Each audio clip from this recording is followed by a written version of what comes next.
Ladies and gentlemen, good morning. I'm Nikos Kavalis, founding partner and managing director of Metals Focus, the precious metals research consultancy.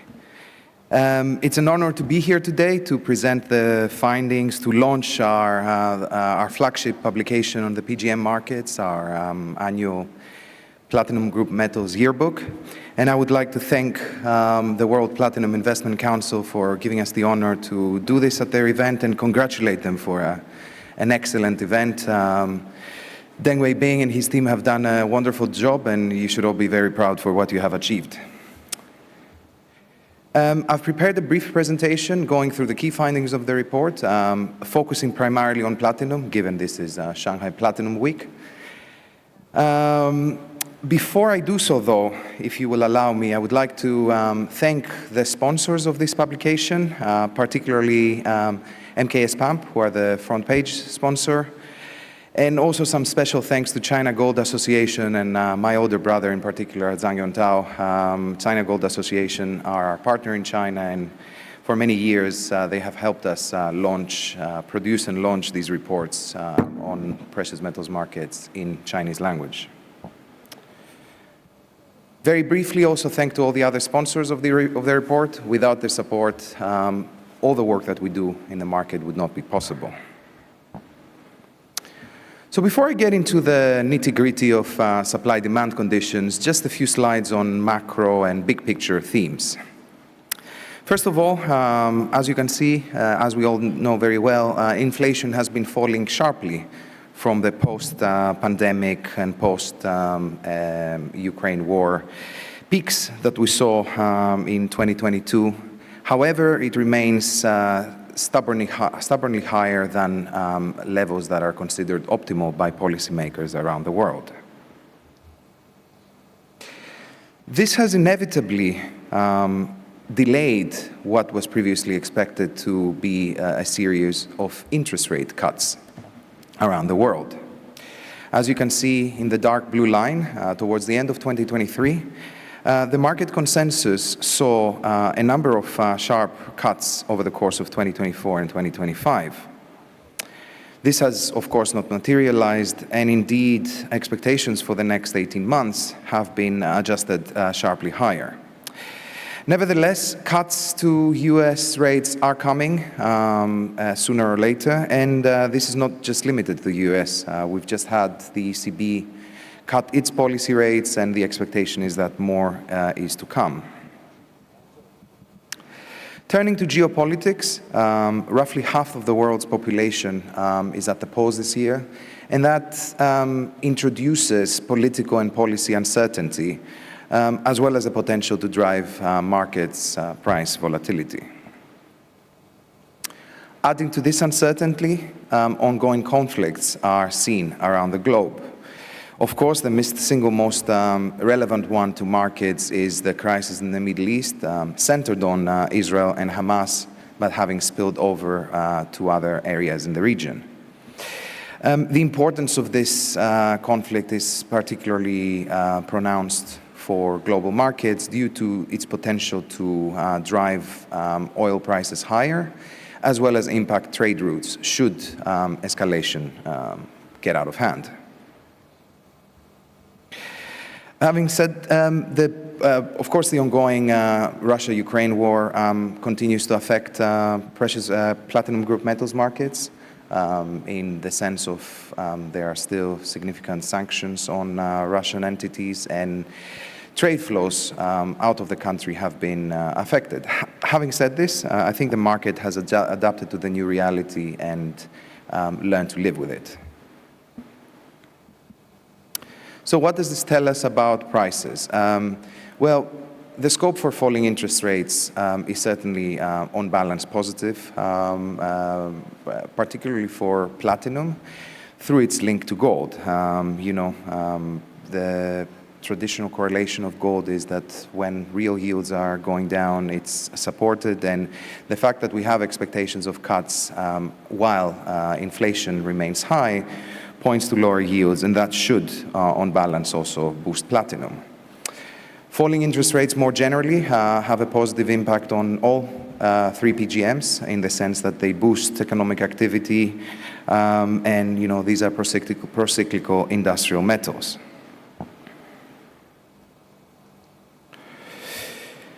The future of the automotive industry is, of course, crucial to PGMs. In particular, the rate of battery electric vehicle penetration will be instrumental for the outlook of auto catalyst demand. And this, of course, dominantly affects palladium and rhodium, where the lion's share of demand is accounted for by automotive applications. And to quite a significant extent also platinum, given 40% of its offtake is automotive applications. Now, there's little doubt that what you're seeing on the screen will have a profound impact on palladium and rhodium demand, and by implication prices over the rest of the decade. Platinum less so. It's far more diverse range of applications, as well as the fact that within automotive, there is a far bigger skew towards the heavy-duty industry, where electrification is going to be a lot less of an issue, we believe, protects its demand base. There's also a silver lining to note in this chart. As you can see, the different lines that I've put on the screen, over the last few years, we've had quite aggressive upgrades to consensus expectations of where electrification will take us. This seems to have now stabilized. The change between 1 year ago and now, as you can see in the top blue lines, is quite limited. And if anything, we might see a downgrade now to projections in the next release of the global data projections. So, it's still a significant, a bit more than a third into pure battery electric vehicles by 2030, but at least this upgrade seems to have stalled. One example of platinum's application diversity is its exposure to the hydrogen industry. Demand from these applications is growing dramatically in percentage terms, and although in absolute terms the tonnages that are being consumed are limited in the grand scheme of things, it all adds up. I should point out that we may actually not quite make 100,000 ounces, as I've said on that line. My colleagues have been changing the figures in the last few days since this slide was prepared. It might be just below that. So now let's now look at supply-demand conditions for all three metals, but mainly platinum. The first point I wanted to point out here is that in spite of what we're seeing in in a quite lackluster price performance, all three PGMs were in a deficit in 2023 and will continue to be so in 2024. So why have prices not done any better? Well, we believe that this mainly reflects inventory releases, particularly for palladium and rhodium, where the case for holding stock, given the BEV outlook that I showed you a bit in the previous slide, in the earlier slide, the case for holding them is not that strong anymore. For platinum, in addition to there being an inventory overhang for that metal, also, I think the other factor that's not helping its price is the collapse in palladium prices. It basically acts as a cap, has acted as a cap in our view to platinum's, what might have otherwise been quite a decent rally, given the substitutability between the two metals in autocatalyst applications. Global mine production on a 3E basis rose by 1% last year from a very low base of 2022. And we expect it will decrease by 4% this year. And if you compare the 2024 figure to what we used to consider normal levels, let's take 2021, for example, we're more than 10% down, or more than 50 tons lower. A key reason why mine production is under pressure is very clearly the cost situation, the cost versus price situation. As rhodium and palladium prices have dropped sharply, this has squeezed producers' margins significantly. And just to give you a point of reference, according to our cost estimates, at the end of 2023, around half of South African producers were loss-making on an all-in sustaining cash cost basis. All-in sustaining cost basis, sorry, not cash cost. As a result, many mines have implemented cost-cutting measures, some putting operations at care and maintenance. And we're strongly of the view that this is a theme that will continue, at least over the next few years, unless there is a dramatic surprise on the price front. So let's look at platinum mine production in a bit more detail. It rose by 2% last year. We saw gains in South Africa, Russia, and Zimbabwe. In South Africa, this was mainly due to smelters coming back after having had maintenance, and this comfortably offset any impact from, quite limited impact from load curtailments. In Russia, we saw recovery rates at Nornickel's Kola refinery increase, and we also saw some gains from Zimbabwe, as I said earlier. In 2024, we see a 2% decline, very much driven by the point I made earlier about tight margins impacting, forcing miners to make hard decisions, particularly as producers have now exhausted all the non-production cost-cutting measures.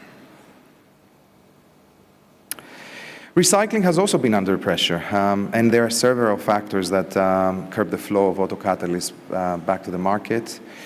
This includes hoarding of inventory, hoarding of spent autocatalyst materials by scrapyards, legislative or policy issues like those that my colleague earlier, the previous presentation discussed, as well as cars being driven for longer than before.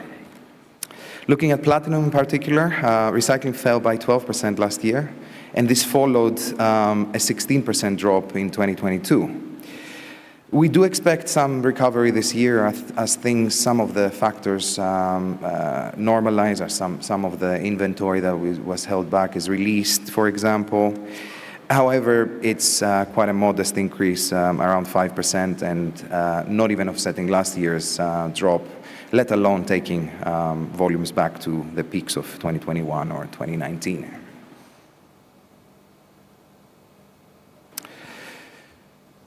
Let's turn to demand.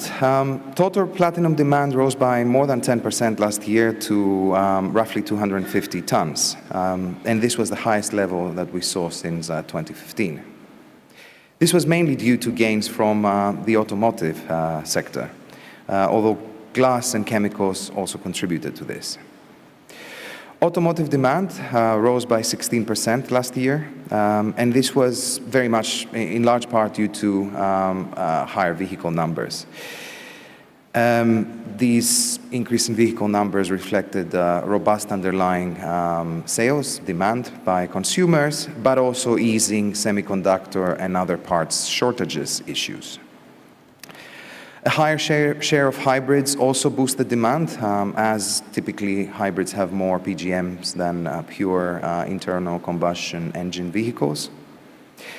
I should also, though, point out here that platinum massively outperformed what palladium and rhodium did, and this was because of the ongoing substitution that platinum enjoyed at the expense of palladium in gasoline engines, in gasoline after-treatment systems. And although as the gap between the two narrowed and disappeared, this has slowed down considerably. It did have quite a significant impact to last year's demand. Growth should slow to 2% this year, very much reflecting slower increases in car production as well as battery electric vehicle penetration. As inventory levels stabilize close to pre-pandemic levels, the pace of production or the extraordinary elements of car production that were in place last year naturally dissipate. Let's turn to industrial demand that was pretty spectacular last year for platinum. It grew by 13% to an all-time, to what we estimate, looking at our data and Johnson Matthey, the historical data, an all-time high. Glass saw an extraordinary almost 40% increase last year, but chemical was also very robust. Chinese display glass, paraxylene capacity, as well as propane dehydrogenation capacity growth were the key factors that drove industrial demand growth last year. We did see some offsetting losses from electronics as well as petroleum, but they were nowhere near enough to dent what we saw. And look, 2023 was a vintage year. These are not numbers that we can see on an ongoing basis. So the 15% or so drop that we see for this year is neither surprising nor concerning. It's part of returning towards normality. Retail investment in bars and coins rose by 25% last year to roughly 10 tons. And a big part of this growth was due to Japan shifting from net disinvestment to small but positive net investment. Another, let's say, star performer was China, that saw a very impressive increase in retail buying for bars and coins. This has been partly fueled by a very attractive price, encouraging investors to look at platinum, particularly when compared to gold and it being close to all-time records in RMB terms. But also the very aggressive and successful market development and promotional efforts of our hosts, WPIC, so well done, guys. Note also that these numbers are very much a retail investment number, so a small bar and coin number. They don't include an also very vibrant high net worth market for physical bars, larger bars, primarily kilo bars, which probably exceeded 4 tons if my memory serves me last year, the high net worth side. The retail side was roughly 1.5 tons. We expect investment will fall this year. This is mainly due to weak US as well as weaker Japanese demand, offsetting what's most likely to be yet more growth within China. Now let's turn to jewelry, where all these beautiful rosy results that we saw in other segments have sadly not been mirrored. Jewelry fell again by 2% to roughly 58 tons last year. And much of this drop was due to China, where losses continue to center on intense competition from gold. Unfortunately for platinum jewelry, the fashion as well as tastes in the country are very much favoring yellow color, yellow designs. And there's also disadvantages in the way that the buyback market is working in China, which put jewelry under pressure. And this has been a theme for quite a few years and has driven what you have seen, what you can see here, which is quite a dramatic divergence between gold and platinum jewelry demand. The silver lining here is that this divergence seems to be pausing, judging by the first half of this year, and also what we hear from our friends and contacts in Shui Bei in terms of trends in 2024.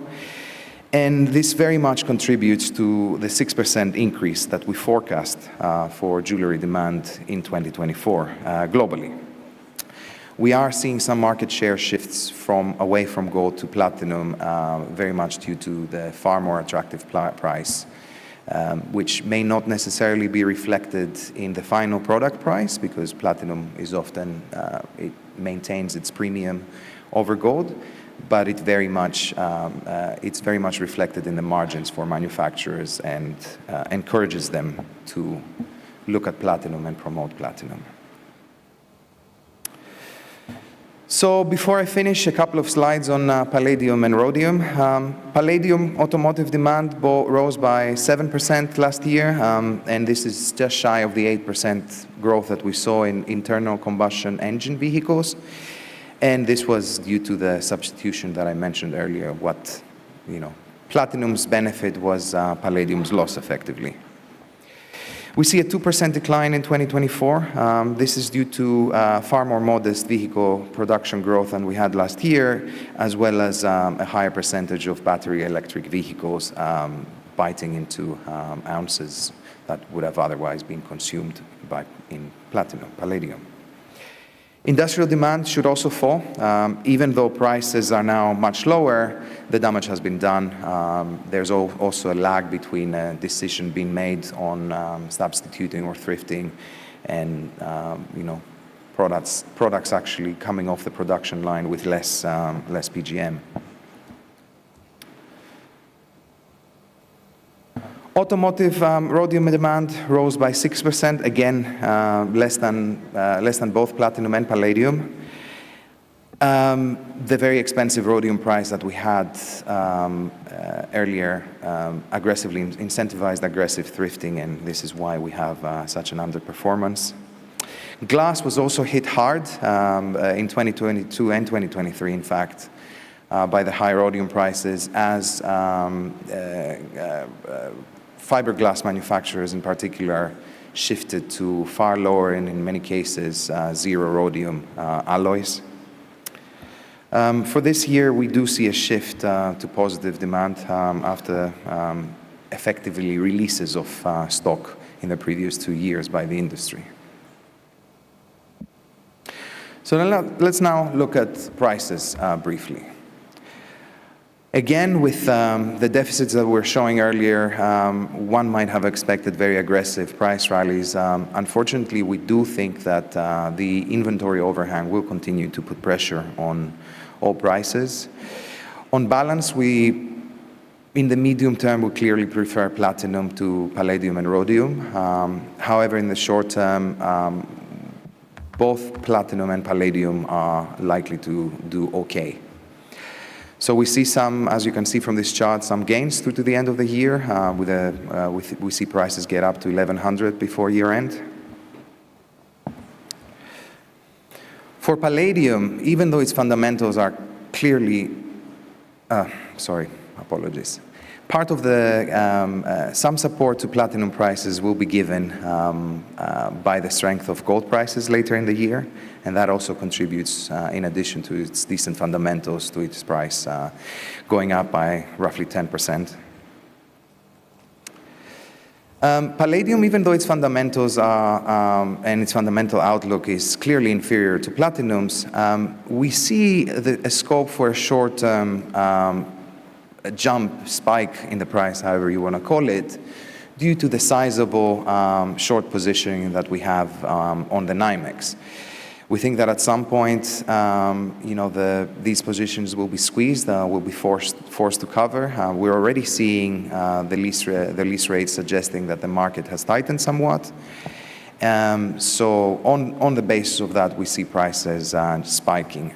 Having said that, I should be clear in stating that we think this will be very much a short-term phenomenon, and the secular decline will continue into 2025 to 2028.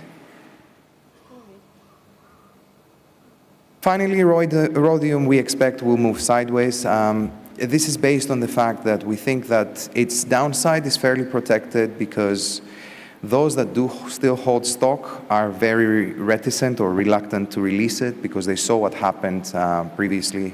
If you look at the start of this slide, the start of this chart, this very much happened because of aggressive release of inventories. So we think that those who have inventories will be a lot more strategic in how they release them into the market.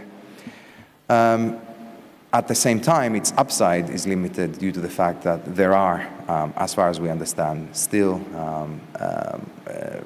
owners, corporates that hold metal that would like to get rid of it at some point when prices are more attractive. So we think that any rallies will be sold into. And with this, I would like to thank you for your attention. And yeah, thanks for being here. Oh, and once again, thank you, Trevor. Thank you, Weibing, for inviting me here. It's a real honor.